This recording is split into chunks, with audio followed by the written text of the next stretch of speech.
Hi Pokefans, welcome back to part 8 of my Pokemon Violet Nuzlocke challenge. Last episode we went ahead and defeated Merali City Gem as well as Montanavera City Gem as well. We only have 2 more gems left, 2 more Team Star crews as well as 2 more titans. I'm really excited today to go ahead and defeat one of those titans. This one is gonna be the Quaking Earth Titan and we have kind of seen it before. It was in the Asado Desert when we crossed it last time. This time we'll be going ahead and actually challenging it. I have gone ahead and switched in my Talonflame up in front just to make sure that I will be easily able to defeat it. Iron Treats in this game is actually part ground and steel type. So as far as you have a either fighting type Pokemon or a fire type Pokemon, I think this one is going to be pretty easy. Make sure that your team members are around level 44 before you go ahead and challenge it. Right here, it seems like Professor Toro is actually telling us that this Pokemon isn't supposed to be here. So it's actually a Paradox Pokemon and is only supposed to be existing inside the Great Crater of Paldia. Pretty interesting to see this one. I'm not really sure how it actually traveled here considering that the crater is pretty far away from the Asado Desert. Either way, I think we are ready to challenge this one. Talonflame right here is at level 46 and I've made sure that I will be able to at least try to take it down just with my Talonflame before I switch out. Apparently it seems like I can. One good thing about this is that Talonflame actually has Fire Terra type which is quite powerful and that is the main reason I think why I'm easily able to defeat it. Most of the Wild Terra Pokemons will have a Terra type that's not the same as theirs. But of course, lucky for me, Talonflame does have the same Terra type as its typing. Now, I know that Eevee in this game will have the same Terra type. That is the evolutions of Eevee that you can find as Wild Terra Pokemon. But I have decided not to actually use them because I kind of feel like that would make it so much easier for me to go ahead and kind of win this game. Now that we have defeated Iron Treats once, let's quickly go ahead and challenge it for a second time. You can definitely take your time to kind of heal your team member before you go here, in case if they have got hit. In my case, I haven't really gotten hit, so I can actually go ahead and directly challenge it. Here comes Irwin. In this case, Irwin actually has a really good Pokemon to kind of help us, which is pretty cool. He actually has a Scovillain, which is quite good. It is a part fire and grass type, quite good against this Iron Teats. So I'm hoping that he'll be able to help me, unlike the last Titan Pokemon where he didn't really do too much. As far as challenging Iron Teats for a second time, I feel like I do have the higher chance of taking it down myself. If I do Terastallize it, it definitely doubles the power of the fire type move, which is pretty good. Especially since the Iron Teats will be kind of powerful over here after eating the Herba Mystica. Also, I'm kind of shocked at Talonflame's cries. It definitely sounds more like someone screaming rather than a bird screeching, so definitely that's a bit disturbing. I never knew about this before, so I guess you learn something new each day. At least we are definitely doing decent damage. Let me go ahead with another flame charge and that should bring it to half health, which is pretty good. I feel like a good thing of using Talonflame is that Iron Teats there can't really use a ground type move on me, and it's an easier way for me to go ahead and make sure that it uses a less effective move against me. Really good. There you go. It also seems like Scovillain is really not doing anything, which is kind of worrying. And as soon as I say it, it actually uses Fire Fang. Maybe the last few turns it wasn't really able to do any damage. But of course, in the 4th turn, we were able to take down the Titan. Pretty cool. So we only have one more Titan left. But as usual, I can't really challenge it right now considering the fact that it is going to be at level 55. So maybe for now, we'll go ahead and probably try challenging Alphanata Gym. It is the next gem in line. Either way, I think this Titan battle was pretty easy. Definitely, it was much better than I think the second Titan that we defeated. Let's quickly go ahead and continue with the cutscene right here and see what kind of badge we get for this one. To be honest, I really like Irwin's storyline. It is very touching and quite deep for a Pokemon game. Other than the other two storyline, which is the Starfall Street and the Victory Road, I feel like this one is pretty amazing. I really like Irwin's character in this game, and I definitely think the storyline was pretty cool. Let me know in the comment section which storyline did you really like. Did you really like the Starfall Street storyline where we are trying to kind of defeat the team bosses? Or do you like Irwin's storyline? Let me know in the comment section on that. Either way, let's make our way out from here. But before going out, we have one more Terra Pokemon that we can actually catch right here, which is actually a Cyclizar. And I think this one will be a Flying Terra type. Hopefully we'll be able to catch this one before we move on.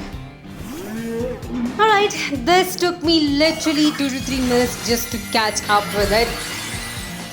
Cyclizar will kind of run around a lot, and unless it stops in a place, it's very hard to kind of catch up with it. Thankfully, I was able to catch up, and here it is.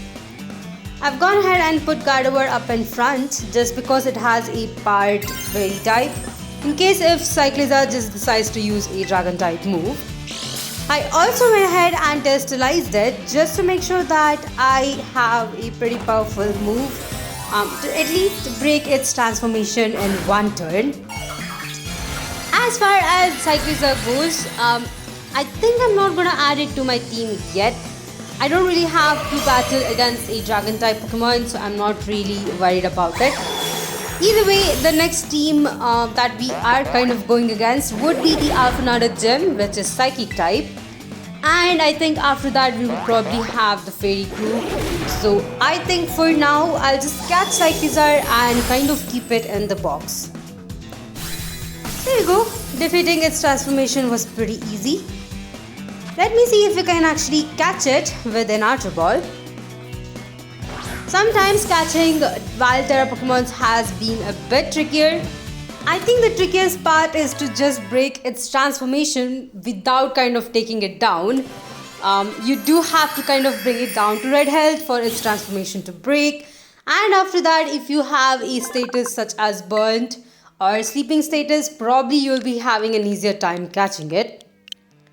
Either way, let me quickly go ahead and name this one as well. As for its name, I went with Zoru. I'm not really sure what I was going to name it, and this was a random thing that just came up to my mind. Either way, now that we have caught this one, let me move on. Before we go to challenge the gym, there are a couple different Pokemon that I wanted to catch. Another one is right here. It's a Toxapex in East Province Area 1. This Toxapex is actually at level 37.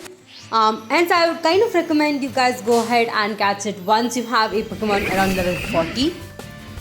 In my case, I am able to actually catch it right now since my team members are around level 45. This Toxapex will be normal Terra type, which is pretty cool to see. I was kind of hoping it would be either poison or water, but sadly it's not. It also has the ability Limber. Let me go ahead and try to catch this one. Since I did have Gardevoir up in front, I'm not too worried about it. I'll go ahead and use Dazzling Gleam to kind of take it down. Now I could have gone with Mystical Fire. It would have been much stronger, but for some reason I just used Dazzling Gleam. There we go. And ooh, okay, I was lucky to get a crit hit right there. I think I do need to kind of use another turn, but I think we'll be able to catch it after that. Now there are a lot of Pokemon that I could have caught which I have just skipped. For example, there is a Pyro that I actually skipped in East Province Area 3. You'll be kind of able to see it right next to the river that crosses in front of Levencia City. I just decided to kind of skip some of these just because I don't really want to kind of run around just catching wild Terra Pokemons. As in when we actually need that type, probably I'll go back and actually catch it. For now, I was just crossing by to Artisan City, and that's the reason why I just decided to go ahead and catch this. Ooh, okay. It seems like I wasn't able to catch it with the Ultra Ball right there. Let me try that once more with another Ultra Ball. Hopefully we can catch this one this turn. And it seems like I've caught it. Alright, so that is Toxapex. Now as far as using Toxapex once more, just like Cyclizar, I'll go ahead and add this one to the box. I'm really not planning to kind of use it right away, but in the future I think this typing, which is poison and water, is brilliant. So I definitely want to kind of add it to my team at some point. Let me quickly go ahead and name it. There we go. I've named it as Toxaspike. It's just a random name that I just came up with for this one, but I think it's suiting it. Either way, now that we have this one, let me quickly go ahead and see if I can find any other wild Terra Pokemon to catch as well. I did find two more, but I forgot to record this one, but here is the Pokemon that I just caught. It's a Houndstone I was able to actually find right here in Southern Province, and it is at level 40. This is pretty cool. It's a ghost Pokemon with ground Terra type, which is pretty nice. I think this is the first ground Terra type Pokemon that I have caught, so definitely very useful. The next Pokemon that you can find right here in Southern Province is also much closer to the Pokemon Center. It's actually in the marshy area. So let me quickly go ahead and catch that one as well. Here it is, and it's a Flamigo with, I think, bug type. Pretty unique, not something I was actually finding. But Flamigo is an amazing Pokemon. It's part flying and fighting. Definitely useful as well. But I'm not really sure about its bug type though.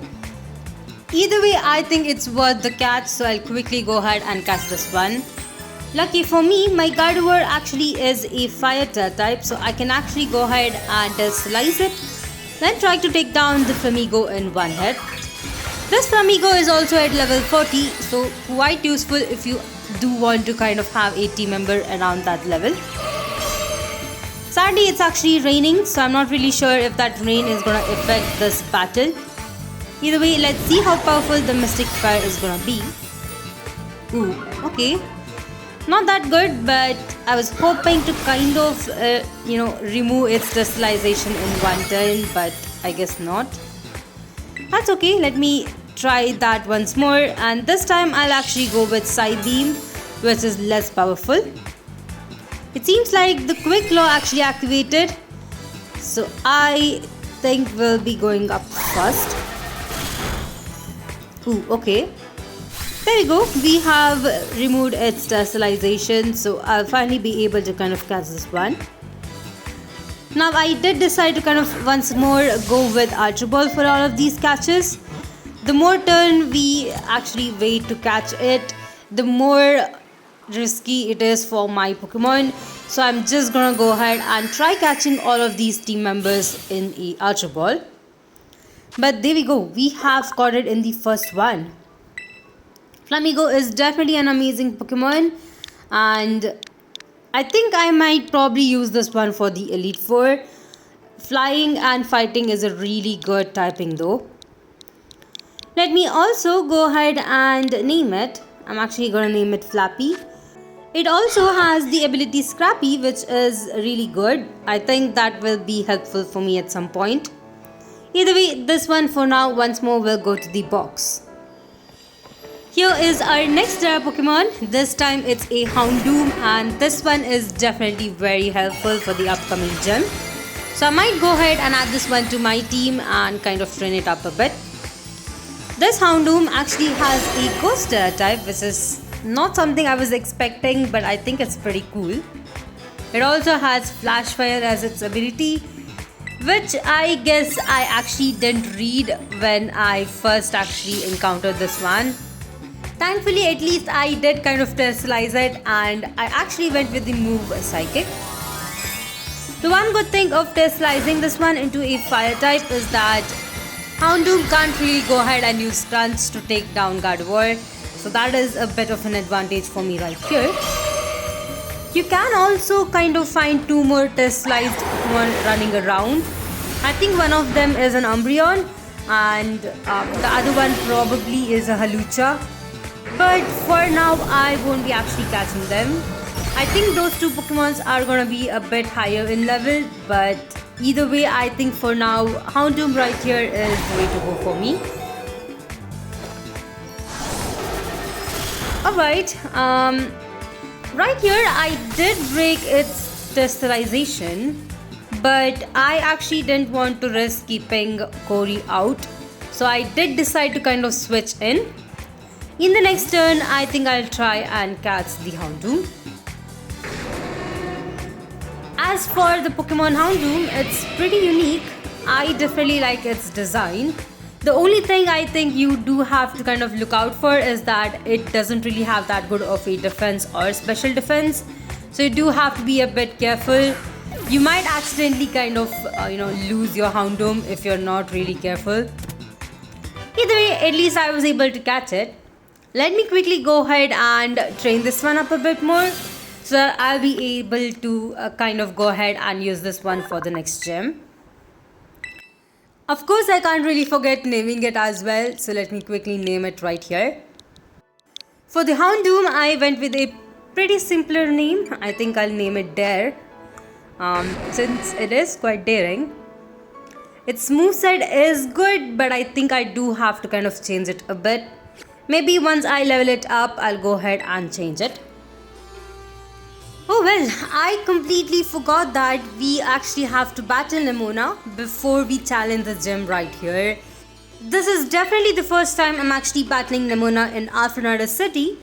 So it's really nice to kind of see us here in the battle stadium kind of against each other. Either way, I think I'm ready for her challenge as well. As usual, she'll start with her Lycanroc, and unfortunately I have Dare up in front. I should have known about this battle. I would have at least kept my Floatzel up. Either way, it's time for me to go ahead and switch out. As you might have seen, my team members are at level 47. I think this gym leader will be having team members from 44 to 46. So having my team members around level 47 is pretty good. I feel like that rock type move just hit really hard.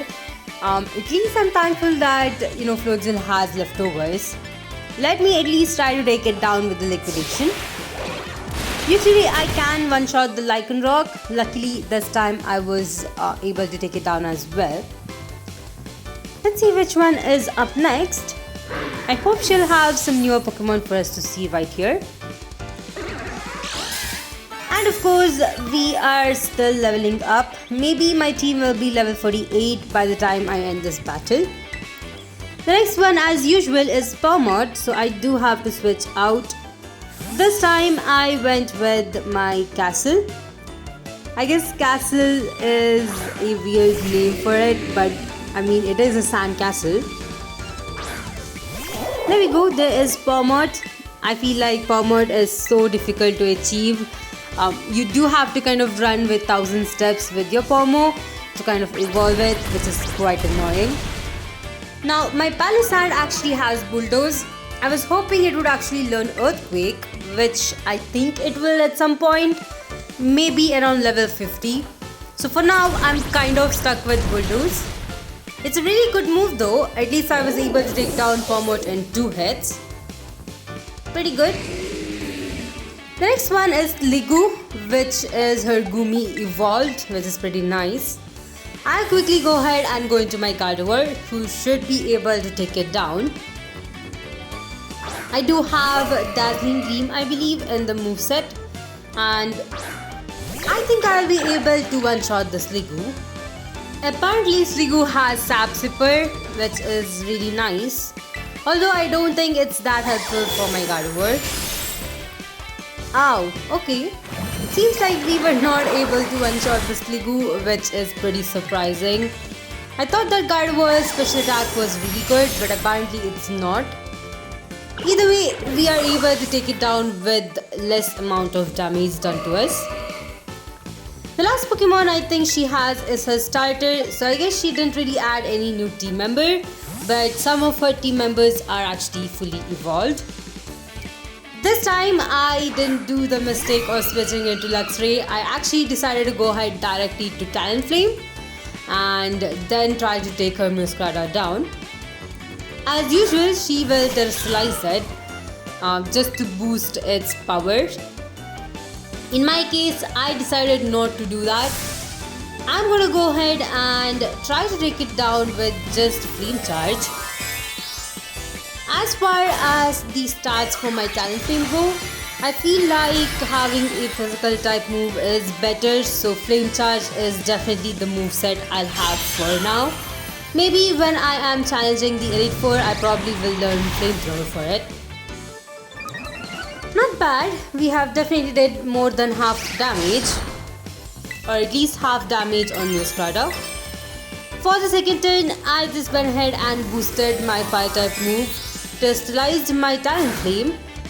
This should definitely take the Muscrada down in one hit. Pretty cool.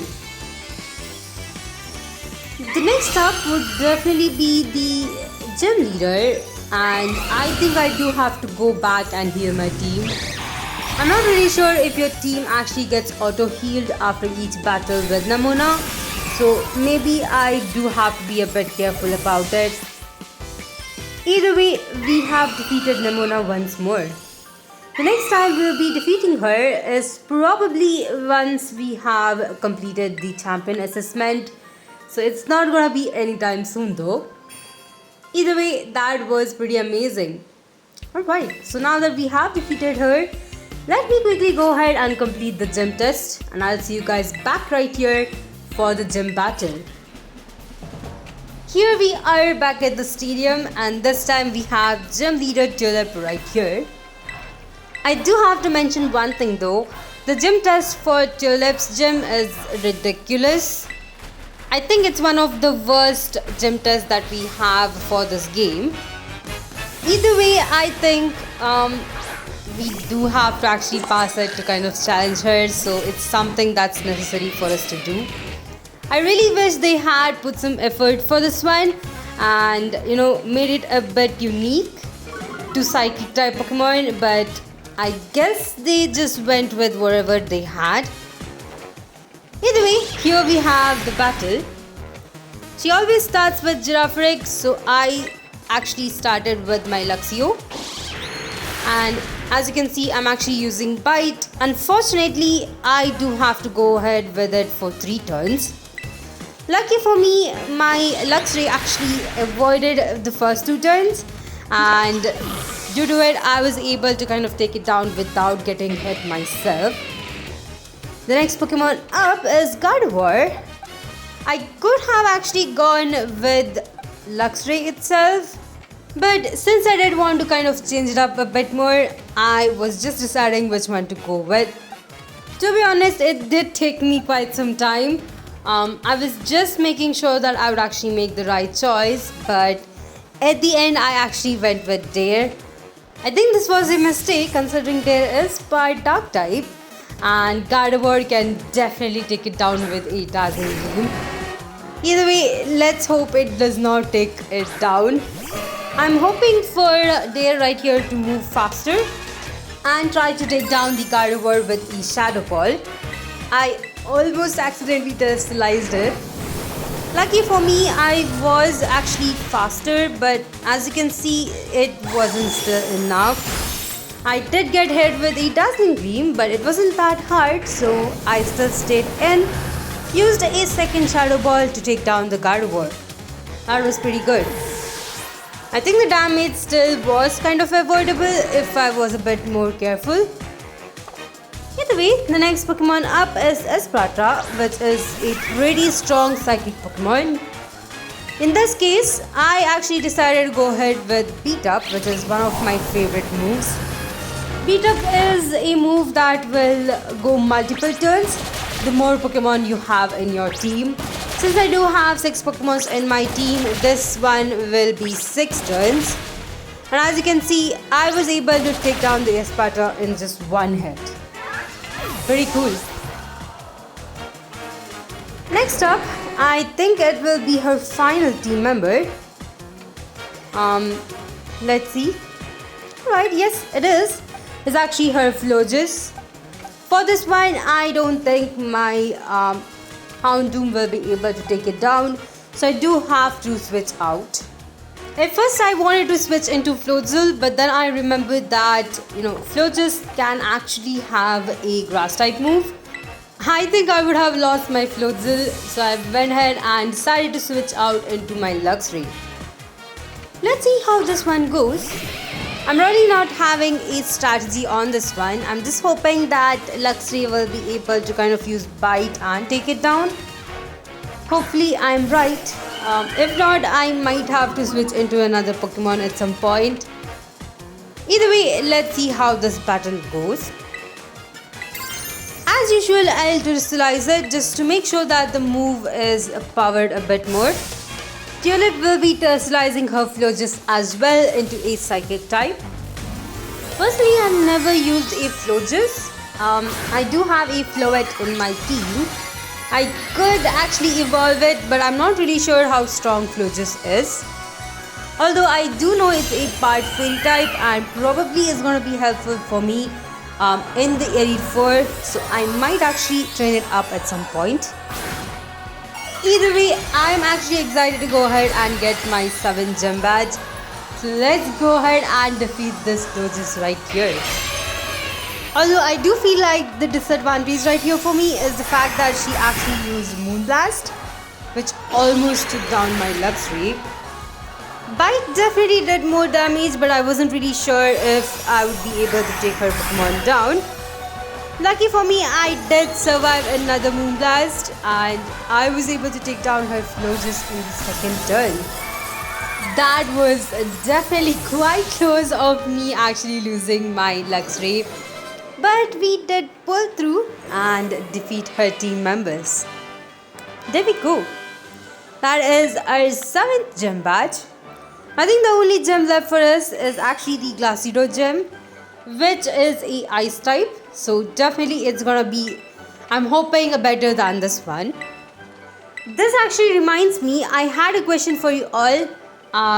Which gym leader do you really like in this game? Which gym leader did you really think was easy? In my case, I think the gym leader I really like is Tulip right here. Even though I really don't like her gym test, she has a really good personality, so I really like that. As for a gym that is actually really easy, I think that would go to probably Artisan City gym. It's either between Artisan City or Cotando, since those two are pretty easy. Anyway, we have completed a gym and defeated a Titan in this episode. I think this is where I'll be ending out this episode. In the next one, we'll be going ahead and challenging the Fairy crew and trying to defeat the next Ice Gym, which is going to be pretty interesting. Hope you guys enjoyed this episode. If you did, please like and subscribe to my channel. If you'd like to support me more, check out the links in my description. And I'll see you guys in the next episode.